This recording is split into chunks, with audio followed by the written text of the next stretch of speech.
Good evening to all of you. Am I audible? Yes, sir. Good evening to all of you. It is gives me immense pleasure to discuss with you one of the important issues in the forestry sector now, not only in Kerala, in several parts of the country. Of course, we'll be focusing on Kerala, and also with some examples from Tamil Nadu I will be giving during the course of the discussion. And I request all the participants that from the point of view of civil service preparation, see, you should be knowing at least 4 or 5 points about every issue. And another thing is reading maketh full man, conference ready man, writing an exact and perfect man. So always you keep some notes. See these 4 or 5 points about each subject. You are not supposed to be an expert in every field. You are supposed to know something about everything. Something is clear 4 or 5 important points about each issue. So that is what you are expected to know. So for that, you should read, you should have discussion with your peer group and also the lecturers. And thirdly, you must write down, because as I said, writing makes an exact and perfect man. So with that, in fact, when I was dean in Tamil Nadu Agriculture University, and during which time at least about 50, 60 persons are there now in Indian Forest Service. And of course, subsequent to after I left, about 40 people have joined. More than 100 people are from the Forest College and Research Institute of Tamil Nadu Agriculture University. So I am very happy to interact with the young minds who are preparing for the civil services. I wish you all the best. So let us go into today's subject, human-animal conflict or human-wildlife conflict. Why this comes? What is this? So we will see in detail what could be done, and some takeaways will be there towards the end of the session. I have just oriented the whole lecture from your perspective, because I'm not talking from the expert angle, but what a civil service aspirant should know. So from that angle only I am going to say. So certain things I will not go very much in detail, because which is not really required for you. So let us start with the first one. What shall we discuss today? So this is we will say the context of this lecture. When Madam Ms. Monica spoke to me, she said the main context is the increasing human-animal conflict in Kerala, especially in the Wayanad region. In the last 1 week, 3 persons have been killed, and 2 due to elephants and 1 due to tiger. So this is the context, and there are many knee-jerk reactions of the government. And there are many, because these human-animal conflict, you need some short-term solutions and long-term solutions. See, it is, we will discuss that during the course of the lecture. So the context of this lecture is the human-animal conflict in Kerala that has taken place recently, and it has created havoc in the hilly districts of Kerala, and which is very highly forested. 74% of Wayanad is forest. So naturally, conflicts will be more, because it is, and our ethos of the constitutional provision of wildlife protection. So I am not just going to limit my lecture to the human-animal conflict alone, but why we should protect wildlife, and what are our ethos, what is our constitutional provision. These are all the civil service aspirants are supposed to know. And biodiversity wealth, why we should protect, because we have India is fortunate to have a very good biodiversity wealth, and the ecosystem services they provide are immense. And then that is why we have created almost 1,000 protected areas in India now. And then we will go into the legal aspect of the Wildlife Protection Act. And 1972, the Wildlife Protection Act came into being. It has been amended 2 times. The latest amendment is 2023, in which the schedules have been rearranged. And human-wildlife conflict reasons for the human. Then now we will go into the real topic of human-wildlife conflict, where what are the reasons for the conflict and what animals are involved and why elephants are conflicts due to elephants are high in Kerala, Tamil Nadu, and what kind of social distress it leads to, and the problems in wildlife management. Then with all that, all said and done, what could be done to manage this human-wildlife conflict? That will be discussed subsequently. And what are the powers of the state and center? And what is the international approach? What are the national guidelines in this regard? What Supreme Court has said about the eco-sensitive zones? And finally, final tips and takeaways. We will conclude this lecture. This will be the way in which I have arranged the whole thing. We will start with the first subject of context in Kerala.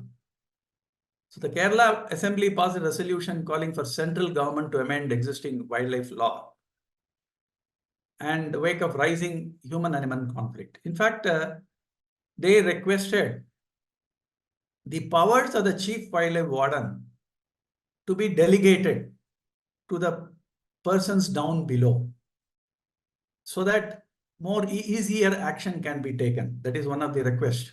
See, in the Wildlife Act, only the chief wildlife warden of the state is empowered to issue orders to kill any animal which has become a rogue or which is threatening the life of the people, etc. But generally, chief wildlife warden is supposed to protect wildlife. He will not give so easily issue orders. We will make all our efforts first to contain this, and as a last resort, in some cases it has been done in the past. But people generally, they say once there is some human-animal conflict, immediate thing they think of is it should be killed. See, this is what a general people's perception, but that's not correct.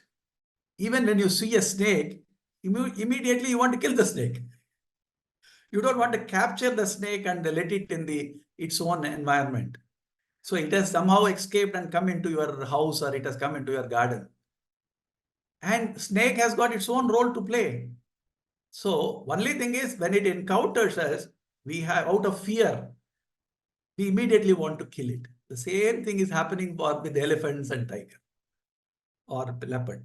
So that is a human tendency. First thing is to shoot. In fact, I remember when I was in Kanyakumari, one of the earliest postings in the 80s, when a panther got into a house in Kotar in Nagarkoil. Kotar is a place in Nagarkoil. And the panther got into the house and it was under the cot. And fortunately, that gentleman who was there, he was doing puja and he closed that bedroom. So we were able to capture that animal live and then send it to Trivandrum Zoo. So these kind of, so even at that time when police, I had a lot of posse of policemen. Immediate thing was they were all with the gun and they wanted to say, if it comes out, we will shoot. Otherwise, what will happen to the people? And I said, you will not open fire unless I give you orders. So I put them down. And then we were able to, it was one of the successful cases. At that time, these kind of Immobilon, Revivon and all were not there. And we were, what I'm talking about is almost 35, 40 years back. So it is, we were able to capture the animal, and thanks to the help of people from Trivandrum Zoo also, they also helped. The director of Trivandrum Zoo came and helped us. Why it is happening more in Kerala? Because Kerala has got almost, even though it is about 29% forest cover, forest and tree cover is 55%. A lot of gardens are there and a lot of estates are there, private estates, tea gardens, all are there. Rubber estates are there.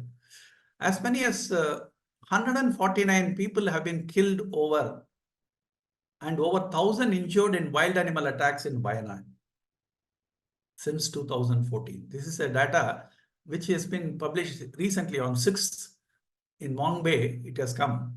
And then it is the 149 people have been killed. So naturally, people are, we can understand the plight of the people there. And 22-23 alone, 8,873 incidents of human-animal conflicts have been reported in the state and 98 human casualties, according to the economic review of the state. Of this, 48 people died of snake bites. I was mentioning about snakes. So snake bite has killed 48 people, 27 due to elephants and 7 to wild boar and others. So, and 10.49 crore has been disbursed as a compensation for human death and injury, cattle loss, and crop damages. So this is the case and in fact, those who want to see more information about this, I have given you a link here on the Indian Express. You can check on that. And this is the one published in Hindu on 5th of this month. Okay, next one. Wayanad, Idukki, and Palakkad districts. These are all the 3 districts, hilly districts in Kerala. And it is the epicenter of the HAC. Elephant, tigers, wild boars wreaking havoc in crops and lives. In the last 17 days, 3 lives have been lost to elephants and 1 to tiger in the districts. Tiger attack in Wayanad have claimed 7 lives in the last 8 years. See, tiger attack is little rare generally because tigers generally they don't come into the habitation. Unlike panther, tigers do not enter into habitation. Unless a person goes and encounters the tiger in its own territory, and they are territorial animals. Generally, they don't move out of their territory. So in the view of all this, Kerala has proposed amendment to Section 11 of the Wildlife Protection Act, which deals with the hunting of wild animals. And the clause 1A of this is what I mentioned in the beginning. Chief Wildlife Warden is empowered under this clause. And the Kerala government wants this to become, if it has become, even if a Schedule 1 animal or Schedule 2 animal, if it has become dangerous to human life and is empowered, state wants this provision given to the Chief Wildlife Warden to be delegated to the local level. And another latest thing is the Kerala government has declared human-animal conflict as a state-specific disaster. The reason why they have declared as a state-specific disaster is this is for giving a better response. Now, as a human-animal conflict is dealt with only by the Forest Department. And there is a state disaster management authority. National Disaster Management Authority is there, State Disaster Management Authority is there. And in fact, one of my colleagues in IAS, when he was sent from the state to central disaster authority, he jokingly said that I have become a national disaster. From being a state disaster, I have become a national disaster. So in that way, it is state has got an authority and also center has another authority. So this provision of declaring human-animal conflict as under the Disaster Management Act will help in 2 ways. The Kerala government thought it will help in 2 ways. One is no court can interfere in this. See, many times when the government takes an action, state government takes an action, say to order a killing of an animal or something, then some NGO may go to the court and then get a stay. And here in the Disaster Management Act, they cannot go to court like this, except perhaps High Court and Supreme Court, they can go still. But local courts, they have no jurisdiction because disaster management is for a particular period.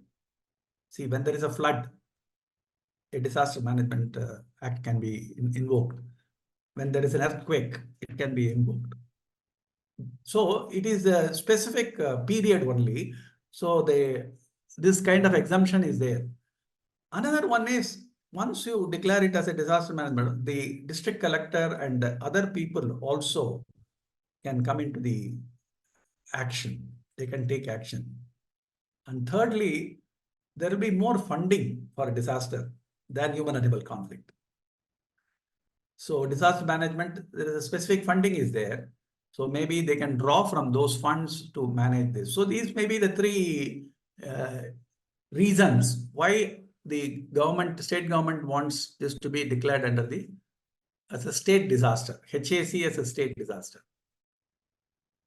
Let us move on to the constitutional provision of the wildlife protection. All of you as civil service aspirants, you must have read Constitution quite well.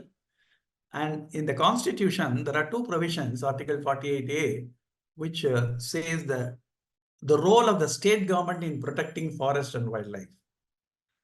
And it is under the directive principles of the state policy. And similarly, Article 51A imposes the fundamental duties. Just like fundamental rights, we have the 42nd Amendment in 1976 introduced fundamental duties. Many times we talk about our rights and forget our duties. So this amendment really brought the fundamental duties for each citizen. And one of the duties is to protect forests, lakes, rivers, wildlife, and have compassion for living creatures. So this must be always kept in mind. Every one of us has the duty to protect wildlife. This is I think this also biodiversity profile of the India. This will be useful to all of you. And India is one of the 17 mega biodiverse countries in the world. It accounts for 7 to 8% of the recorded species in the world. And 4 hotspots are there out of 36 worldwide. 10 biogeographical zones are there. And we are very richly endowed with both flora and fauna, plants and animals. We have got animals, plants, about 55,048 species of plants are there, which accounts to the 11.8% of the world flora. And similarly, we have got 1,03,258 species recorded so far. And this accounts for about 6.45% of the world fauna. So this we are very richly endowed, because being a tropical country with a very good sunshine and good monsoon rainfall, we are endowed with very good flora as well as fauna, and 10 biogeographical zones. We have got desert, we have got evergreen forest, we have got cold deserts in Ladakh, and we have the temperate forest. So this kind of diverse kind of forest, I think many know other countries do not have. They have either temperate forests exclusively, or they have got deserts and some tropical forests. So in that way, we are blessed with the tiger is the top carnivore. So you will have a small video in this.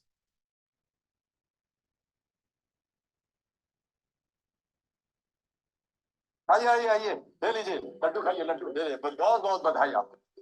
क्या हुआ? लड़का या लड़की?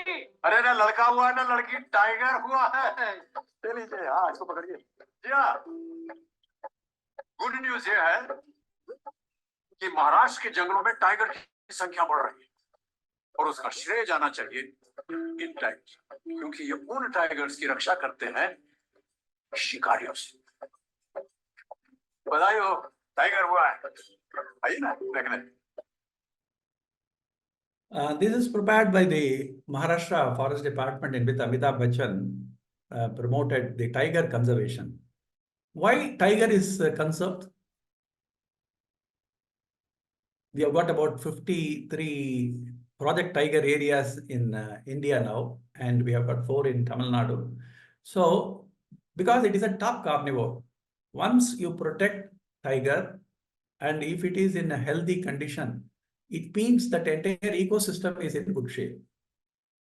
It means that the herbivores have a good population of herbivores. Then for herbivore to be in a good condition, the forest should be in a good condition. So the entire ecosystem is a good condition, and tiger as a top carnivore is an indication that our forests are in good shape. So the tiger number has been increasing even in the last census. See, we have more than 3,700 tigers, and the number has been increasing, and especially in our southern India, Kerala, Karnataka, and Tamil Nadu, all the three are taken as a one zone, and our tiger population has been increasing in the last couple of census. See, then we saw a carnivore. So this is a herbivore. And the most prolific herbivore is our spotted deer.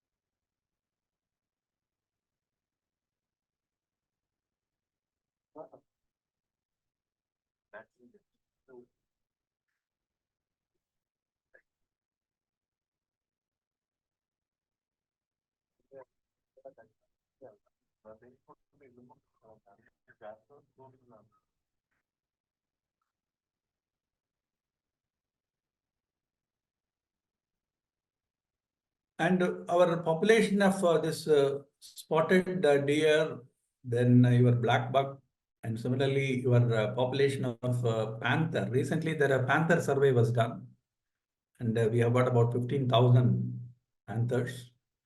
So the see all this population is increasing. So wildlife population is increasing means it is a good management. That is wildlife. But at the same time, there are certain animals which also, when they increase in number, they overflow. They come out. See, panther is one animal which can easily come out. Tiger generally doesn't come out, but panther always. Tiger, once the number increases, it forms its own territory and limits itself to that territory. So always it will find a new territory within the forest. It won't come out. But whereas in panthers are not scared of human beings. So they come out, and they will pick up your dogs and the stray dogs and other things also in the villages. Ecosystem, why this? We have to protect forest and wildlife. Because of the ecosystem goods and services they provide. In economics, we always call forest economics, we say that classify them as a provisioning services, regulating services, cultural services, and supporting services. So this slide will be very useful to you. All the benefits which you get from the natural forest it can be listed in one of this.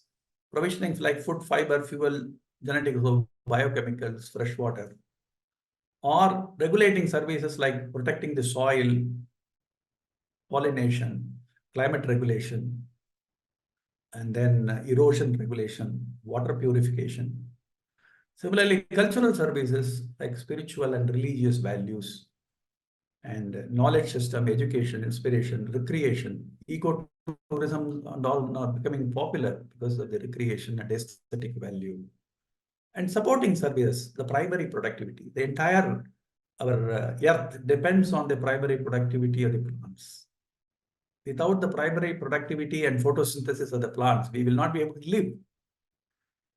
And provision of habitat for the wild animals, nutrient cycling. Again, without nutrient cycling, we cannot live.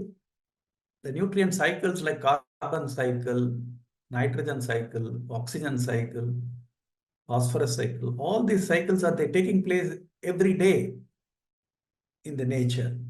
That is why nutrients are being recycled.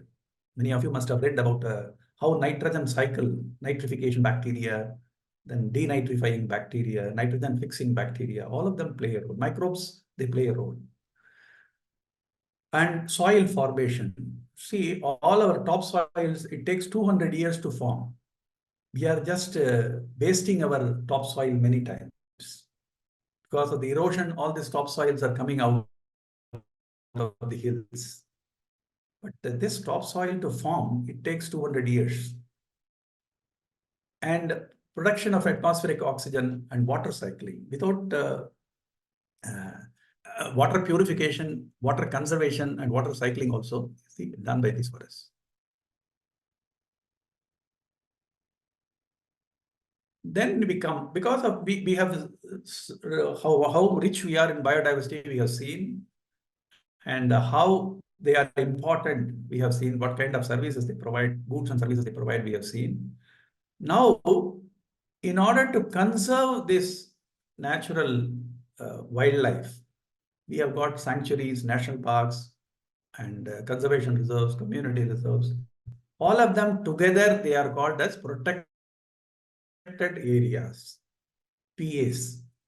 So we have got about 987 protected areas in the country now, and covering about 5.26% of the entire geographical area of the country. And this similarly, the forest cover, tree cover has been increasing. The Forest Survey of India in Dehradun, it is bringing every 2 years status of forest report. And the latest forest report, according to the latest forest report, the total forest area in the country is 21.71%. Generally, we always say 22% forest. So 21.71% and 2.91% is the tree cover. So both put together, we have got about 24.62% of the geographical area is covered by forest and tree cover. So this slide also you must say, and it will be quite useful. Now we'll come to the Wildlife Act.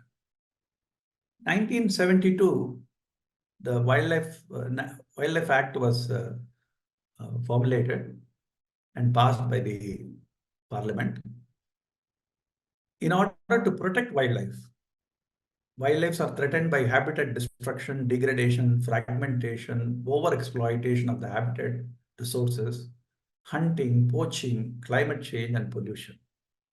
So in order to check all this, the Wildlife Act was formulated, and it was amended in 2023 recently.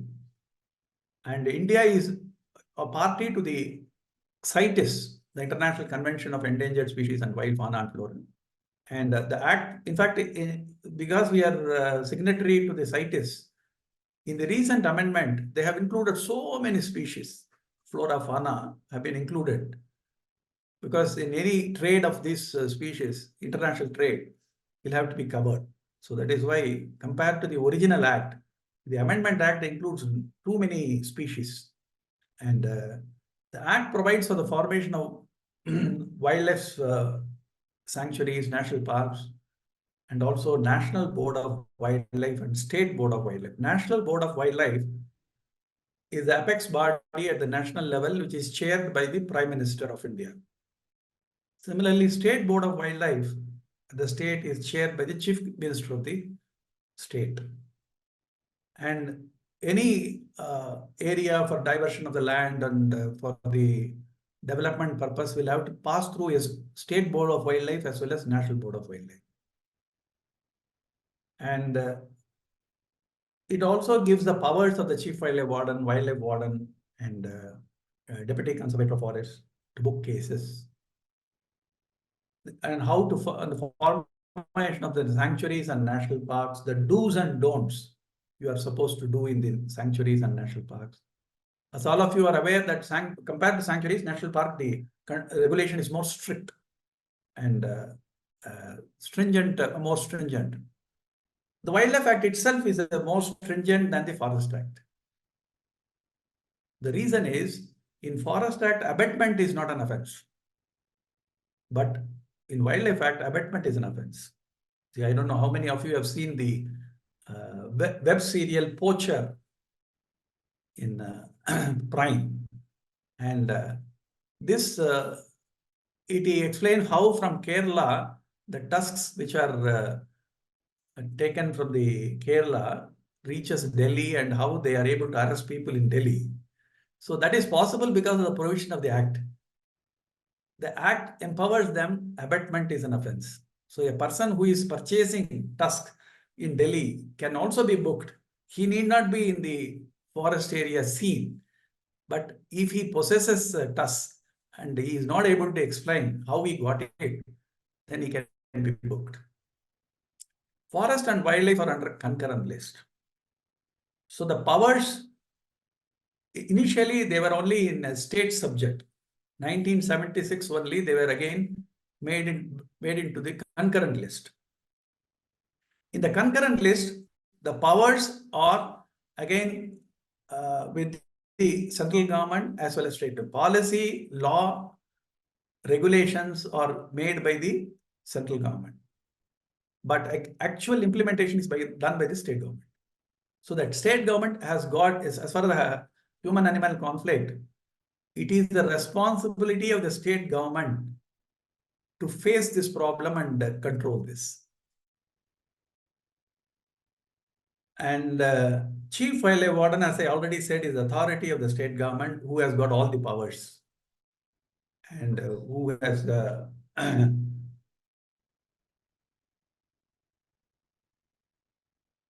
this amendment. See, there are two amendments. The earlier amendment of the Wildlife Act, it brought flora also in this schedule as a sixth schedule.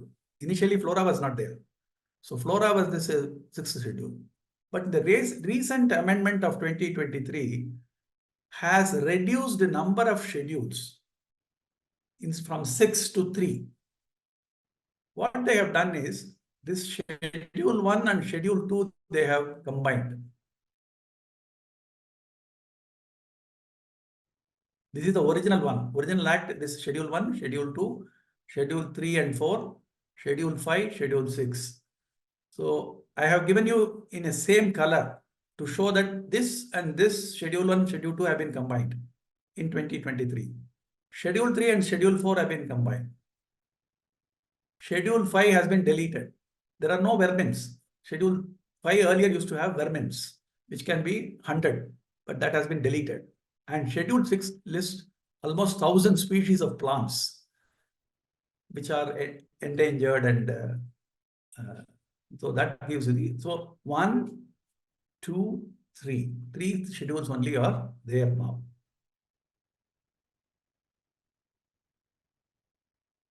While coming to human-animal conflict, what are the animals involved? The most common animal that is involved in human-animal conflict is wild boar and snakes. You must have seen already how many people have died due to snake bite. So wild boar and snakes. Wild boar, at least it is only in forest area. It is from the adjoining villages it will come. It will raid for the nearby cropping area. And most significant are elephants, because the elephant population is high and elephants are, they always on move. And they have a migratory animals. So they move hundreds of kilometers. So again, elephants are, and in groups, maybe 50 elephants may go. I have seen 200 elephants in Satyamangalam. So it is any number of, and every year from Bannerghatta in Bangalore, near Bangalore, to Hosur, Krishnagiri and Kuppam, hundreds of elephants move. And they cross even the national highway. So always there are conflicts in the end road. They pass through. This is the migratory path, and which are being cultivated now. As the land prices are earlier, Dharmapuri district, the land used to be very cheap and they used to cultivate only dry land crops.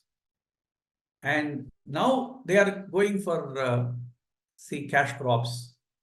Once they cash crops, then in the end route, the damage is more. If you grow cash crops like sugarcane and banana, you are inviting trouble from elephants. Indian gaur, panther, snakes, monkeys. Cities, the monkey is a problem. Many monkeys. In Chennai, you have got a special unit in the wildlife warden Chennai, which deals with the monkey menace. Because every time people will be calling and or for phone calls will come, monkeys have come here, so they will come and go and catch and leave it somewhere else. Again, again they will come in some other area because all these animals are very intelligent. People, we think that we are the only intelligent people, but elephants and monkeys are also very intelligent. They know, and they create problem again. In North India, similarly, nilgai is a big problem. So the nilgai creates a big. We don't have nilgai, blue bull. It is not found here in South India, but it creates problem. Peafowl is a problem for all agriculturists. And they also multiply in Coimbatore. When I was director of Tamil Nadu Forest Academy, in our house itself, a number of peafowls will be there on the roof. And they used to, and when you sow the seeds and all, and then they will go and feed on them. And crocodiles and pangolin very rare. Reason for the increase in human-animal conflict, and that too why in Kerala? Because rich Western Ghats. See, Kerala is endowed with very good Western Ghats forests, and especially the areas which we are talking about, that is Wayanad area, which is adjacent to our Mudumalai sanctuary. Wayanad, Mudumalai, and Bandipur, they form a triangle. So the Bandipur in Karnataka, Wayanad in Kerala, and Mudumalai in Tamil Nadu. All the three together form the Nilgiri Biosphere Reserve. So the Nilgiri Biosphere Reserve is, which is about 5,000 square kilometer area. It consists of all the three areas. And high population density there in Kerala. Vast tracts of virgin forest, and they are replaced by the commercial crops. See, both in forest area as well as outside forest, there were change in crops. In 60s, there was a craze for eucalyptus, in 60s and 70s. Now we don't encourage eucalyptus, but at the time, paper mills needed more of pulpwood. And that is why the eucalyptus was planted in many of these areas. Teak has been planted in Kerala over the years, over century actually. And teak grows very well in that area. The Malabar teak is very famous. And fragmentation and degradation of the natural habitats. See, there also Kerala is a kind of a continuum. There is no urban area, no rural area. It is a continuum.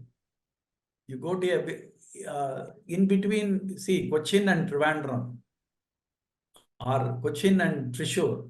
You see, in between there are a number of small villages and this, but it is almost everything is equally urbanized all along the national highway. So this kind of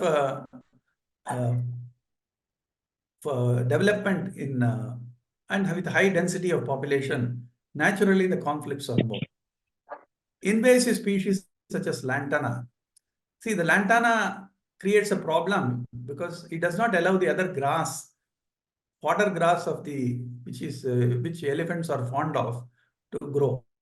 Instead, lantana occupies that area. So the lantana and all invasive species will have to be removed, and the fodder resources will have to be augmented.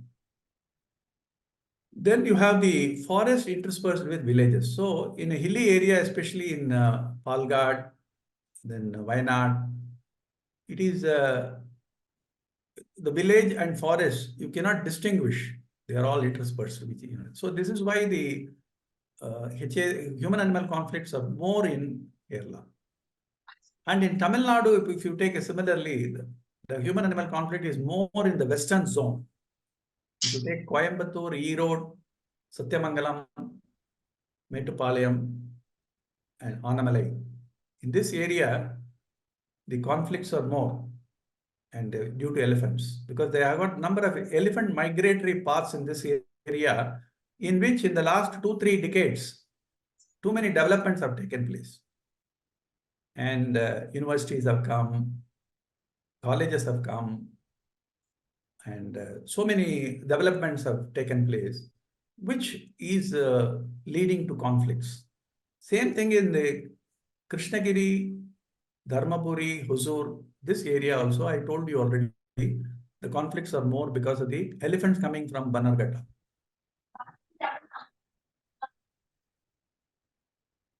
Why elephants? More incidents of elephant. Elephants are migratory animals. Their number is increasing. In fact, the gestation period of elephant is 22 months. And even then, Darwin himself has said, even with that 22-month gestation period, long gestation period, when they multiply in log number, the population can substantially increase. So the number is also increasing. And poaching has stopped in many places because the ivory trade, which was very lucrative some time back, has lost its sheen, mainly because of the CITES and burning of all ivory in Africa. And even we do the same thing wherever ivory, so that, see, the wildlife trophies, if people want to have and they are willing to pay any amount, this creates the problem for the wildlife. So it is better not to have them. And that is why ivory is being burnt when the natural ivory, all those involved in the cases also, they are all burnt. Habitat is shrinking because the migratory paths are all encroached or development has taken place. Elephants have got a very good memory. They follow the same path which they have been following for years. Even the young ones also follow the same path. They are intelligent. And they are very, very, very intelligent in overcoming the barriers. You will see the next video how intelligent they are in overcoming the barriers.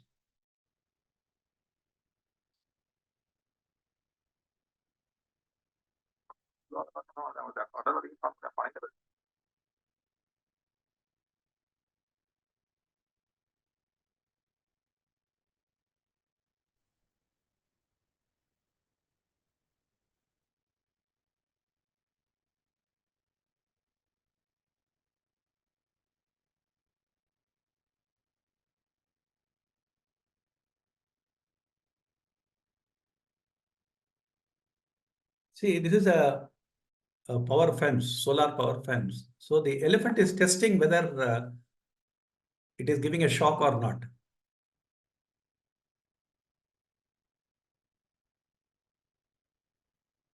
See, once the wire is snapped, then there will be a short circuit.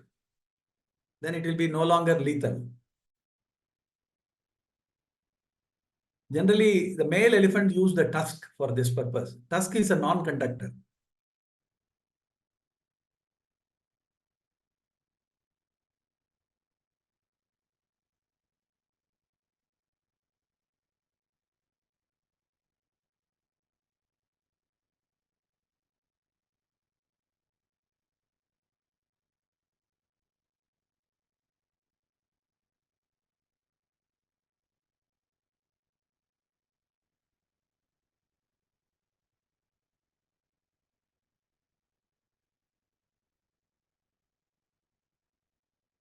It will use another tree or some branch.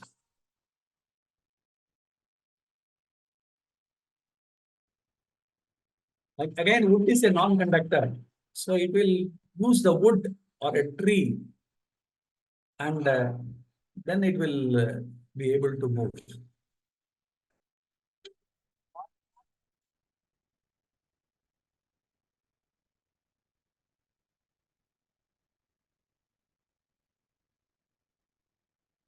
And sometimes there must have snapped somewhere, then there won't be any power. So that also it will test whether it is giving a shock or not.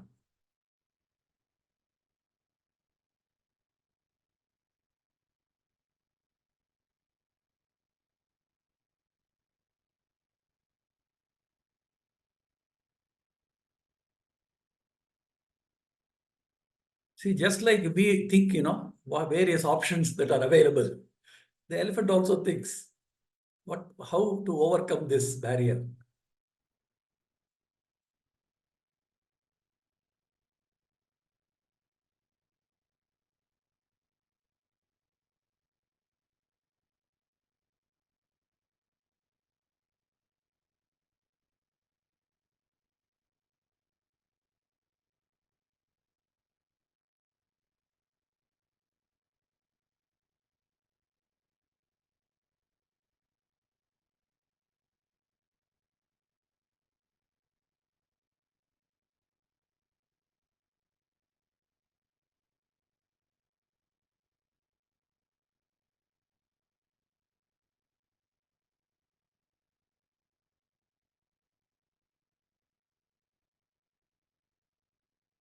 Now it has seen that wire is not having any current. So it is not a.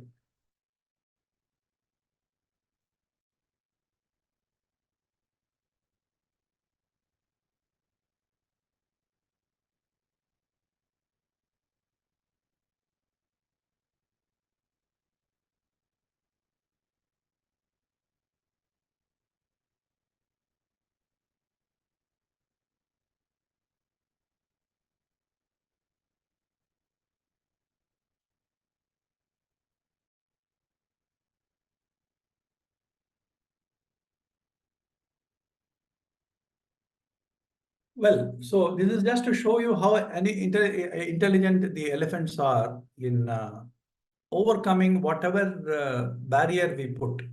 Similarly, when we put the dig trenches, slowly they will put soil into that. And over a period of time, then they will be able to close the trench, that particular area. So elephant-proof trench we dig, but still it will you'll be able to overcome that also. But all of them are effective for a few years. So still we continue to do elephant-proof trench and also this solar power fence.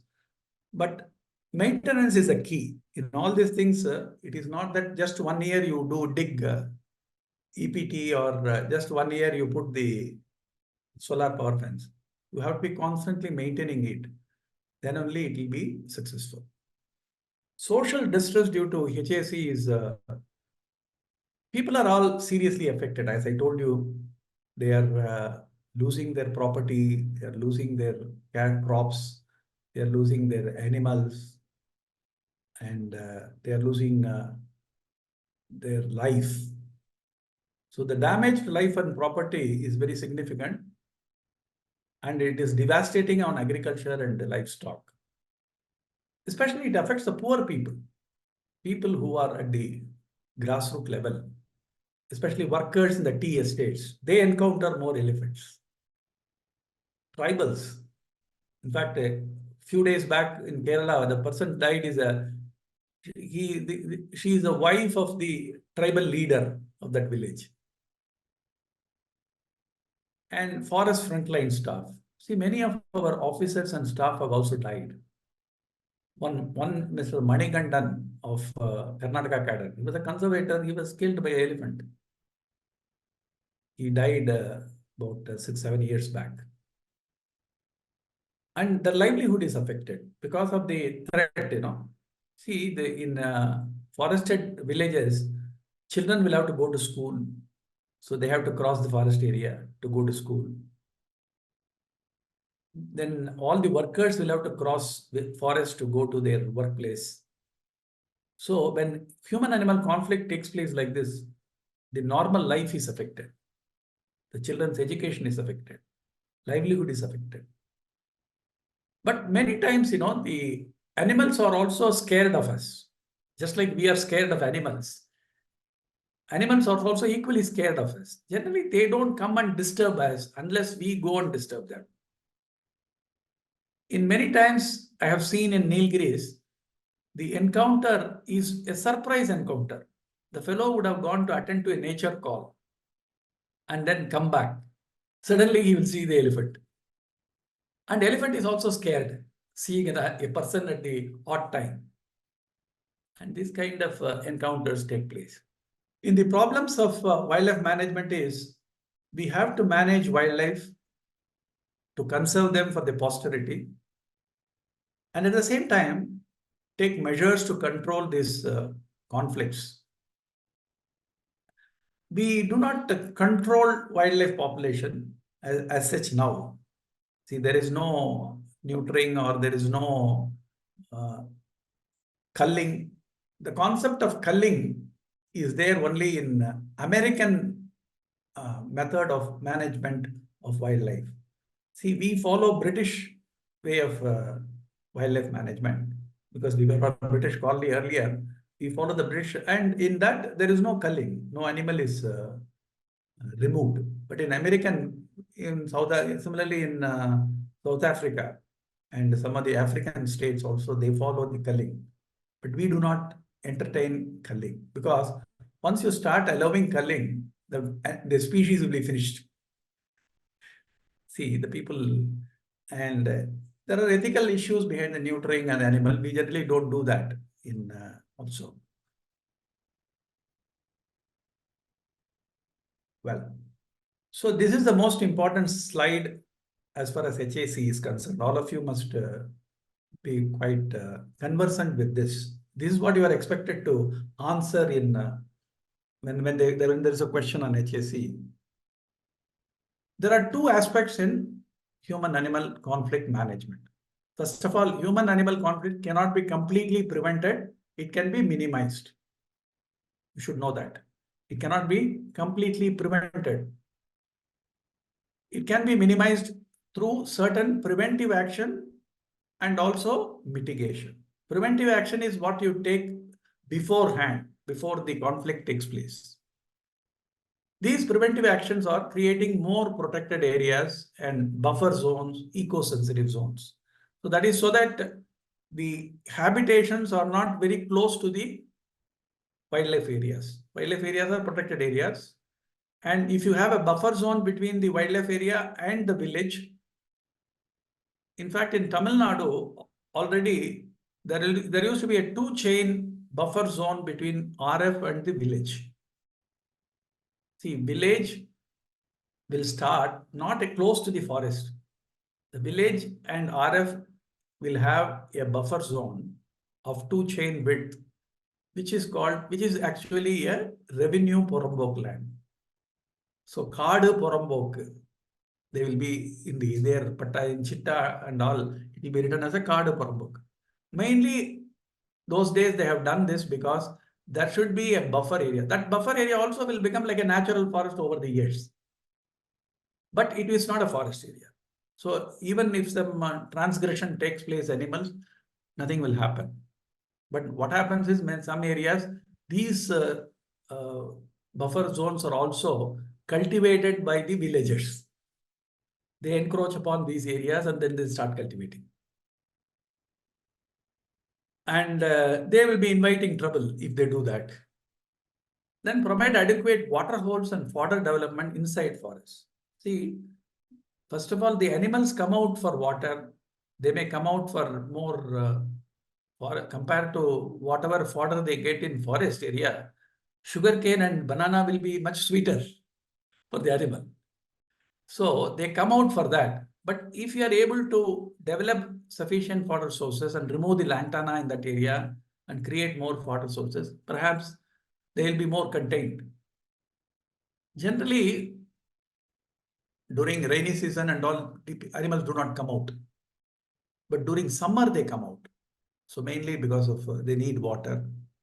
In fact, all the elephants from Bandipur, Mudumalai, all of them come to Bhavani Sagar, Satyamangalam. All these elephants come to Bhavani Sagar because Bhavani Sagar is a large water spread area during summer. And they migrate from all that distance. Unfortunately, there the conflicts are minimal because all through forest area they come. Local communities' participation in developing a strategy. See, we have to involve the local people who are affected. And they are there 24/7 in that area. Whereas officials, they go visit and then come back. So we have to involve the local people in finding a solution for this and also developing a suitable strategy. Insulate habitation from the wildlife area. That insulation means creating EPT, elephant-proof trench, solar power fence or walls around that area, around the villages, so that the elephants do not come inside. Avoiding certain crops and proximal development. I told you about the sugar cane and banana. So these kind of crops will have to be avoided. Crop insurance for the crops cultivated in the vulnerable area can be developed. So this is again, even if they lose some crops, then they can claim some insurance. Preventing development close to RF and migratory corridors. In fact, a couple of days back, there is a news item that some kind of IT park they are planning near the Bharatiyar University in Coimbatore, over 300 acres, which is a elephant corridor. So if you are creating that kind of a development, you are inviting trouble. These are the preventive measures. So at the time of approval, the plan approval itself, they should see the impact it will create, impact created due to wildlife in that area. So that has to be taken into consideration. And participatory planned action, mitigation. So mitigation also, once the animal has come already, see it has become a reality. Human-animal conflict is becoming a reality. Animal is already inside the habitation or it is close to the habitation. We need a participatory planned action for. One way is generally they used to drive away the elephants and beating the drums and also crackers, all that thing they will do. Better awareness among the local and use technology for forewarning. See, we developed in Anamalai some kind of an alarm. Whenever elephants come, that alarm will ring in the village.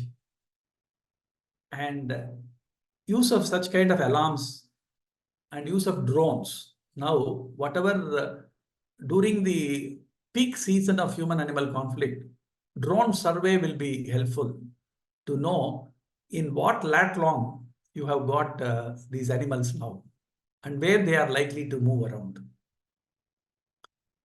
Then we have to face it. Once it has happened, the animal has come and damaged the property or some loss of life has taken place, we have to do counseling of the affected person. We have to take them in our stride. We have to provide emergency medical care. Immediate compensation has to be given. If there is a loss of life or if there is some kind of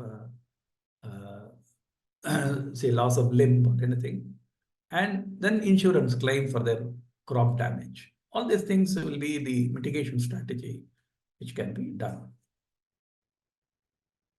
There are national and international what in other countries do. In fact, FAO has brought up a publication also on preventive and mitigation strategies, which are quite similar to what I discussed now. Artificial and natural barriers, physical EPT, solar power fence and biological barriers, guarding that area so that and alternate modern high-cost livestock husbandry. Instead of leaving livestock freely around, have modern high-cost livestock husbandry where animals are like a farm. In one place, there are hundreds of animals are kept with a high tech. Which will provide water, fodder, everything will be there. Voluntary relocation of the settlements. See, this is being followed in Mudumalai and some of the Project Tiger areas where the those who are having some, say, there are 5 people, 10 people in a small settlement, and giving protection to them will be difficult. So if they are willing to come out and settle outside, each family is given some 10 lakhs of rupees for resettlement. So this kind of thing is followed in case of Project Tiger areas. Waste management system that prevents wildlife access to refuse. See, many places, the waste which has left out, say eatables and other things, they also invite. For instance, Anna University and IIT. See, there are a lot of spotted deers in IIT. They come to Anna University and they feed on some leftovers during lunchtime. So these kind of, so if you have a better waste management system, I think this can be minimized. Compensation system, insurance program, just like what we have. See, we provide for the compensation of say 3 lakhs rupees for death of a person due to wildlife. Immediate compensation is given. Insurance program, incentive program, community-based natural resource management schemes. This is what I mentioned earlier. We have to involve the local community. How best we can improve the forest area and then minimize their incursion into the villages. And regulated harvest. Some of the countries, they follow the regulated harvest. And see, especially when I went to Nairobi, in 9 different type of wildlife meat you can get in one of the restaurants there. And that restaurant is called Carnivora. And it is just outside the Nairobi National Park. Because there in Kenya, they allow regulated harvest. And wildlife translocation. See, this is also done in extreme cases. Some rogue elephants are there, then they are transferred to our camps. We maintain camp elephants.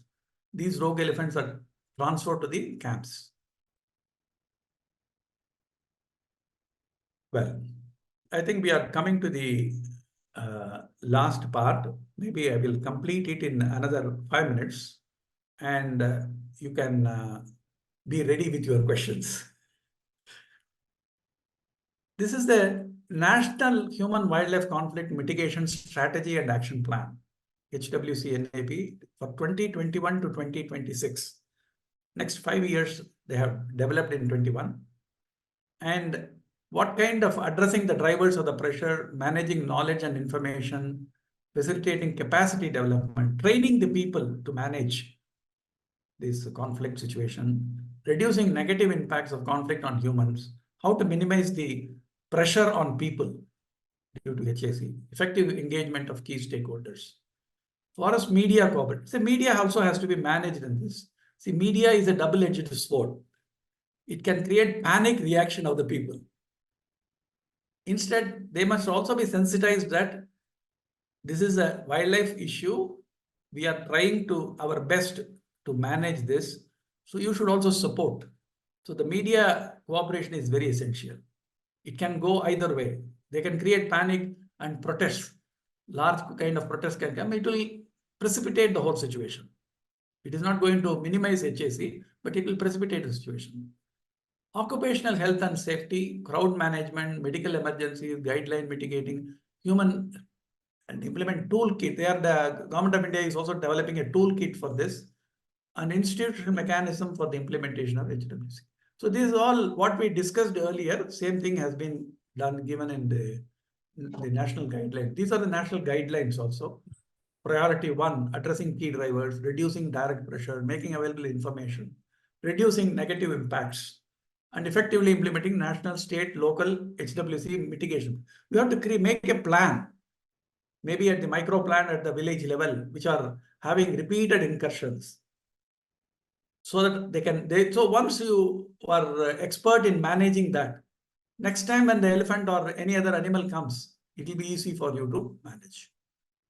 Implementation is all this will have to be done at a state level, and include long-term and short-term measures are underway in the 14th 5-year plan now. The management of human and it includes the construction of elephant-proof trenches, stone walls, solar power fencing, other preventive measures, and also how to improve and train the people at the local level to manage the show. Eco-sensitive zones have been created 1 kilometer around the protected areas, and Supreme Court has given instruction on that. And this will act as a buffer. So this is my last slide. The final tips are whatever I have just summarized what I have told you already. Take steps for prevention and mitigation, EPT, solar power fence, CCTV, depopulating villages, better awareness among youth and children. Forests should be returned to the pristine state, natural state, by removing lantana and all, avoiding cultivation of banana and sugarcane, avoiding urban development close to RF. And those who want to see more about this Coimbatore incident, I have given you the link. And mitigation, prompt action for compensation and loss of life. Ultimately, we should think about sustainable development rather than just managing human-animal conflict. Development is needed for the country, but not at the cost of forest and wildlife conservation. So you have to be balanced. In sustainable development, it has to be sustainable. That kind of a sustainable development only will last for long. We don't need a short-term development, but sustainable development. Living in harmony with nature is most important. I will conclude with this. Living in harmony is possible in your own house. And around the house, look for the wildlife which you see, birds which you see.